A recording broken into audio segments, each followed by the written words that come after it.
Hello guys, আজকে বানাতে চলেছি ডিমের আমলেট বা বলতে পারো ফুল পাতাকপি দিয়ে পাতাকপির আমলেট।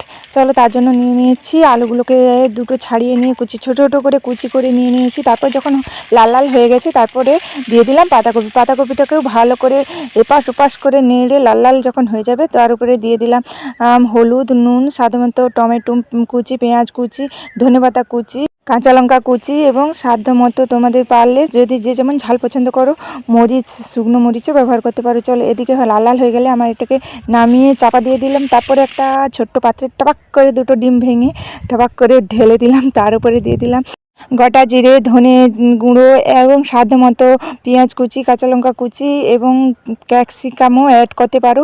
তো তারপর দেখো এটাকে ভালো করে মিশ্রণটিকে মেখে লাড়ে এপাশ ওপাশ যেমন পারো ঘাঁটে চটকে তারপরে দিয়ে দিল তোমার যে পাতাকপি ও আলুর যে মিশ্রণটি করেছিলাম তারপরে ঢেলে দিলাম। তারপরে স্বাদ মতো দিয়ে দিলাম পোস্ত। তারপর আবার ভালো করে মিশিয়ে তারপর আবার একটা পাত্রতে আমি তেল ঢেলে নিলাম। ঢেলে ভালো করে করে দিয়ে দিলাম। দিয়ে এপাশ ওপাশ যেমন পারো যতটা পারো চওড়া করে বিছিয়ে দেবে, গোল চওড়া যেমন পারো বিছিয়ে দিলে তারপরে ওপরে চিজ একটুখানি দিয়ে দিলে আর একটুখানি মাথায় রেখে দিবে, গ্যাসের ভলিউমটা একটু লো করে দেবে, কেননা পুড়ে যাবে। যার জন্য লো পাকে 2 থেকে 3 মিনিট দিয়ে চাপা দিয়ে আবার পুনরায় পটাক করে উল্টে দিলে দিয়ে আবার এইভাবে 2 থেকে 3 মিনিট রেখে দিলেই রেডি ডিমের আমলেট।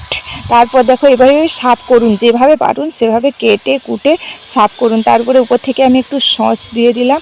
দেখো রেডি খাওয়ার জন্য একবার খুব পুরো রেডি। আর আমার পেট তো টুইটুই করছে, চলো খাওয়া যাক। আর তোমরা বানিয়ে দেখো কেমন হয়েছে এই ডিমের আমলেট। তোমরা তো অন্যভাবে ডিমের আমলেট করে, এইভাবে একবার বানিয়ে দেখো। এখনকার মতো বাই, কমেন্টে জানিয়ে যে কেমন হয়েছে।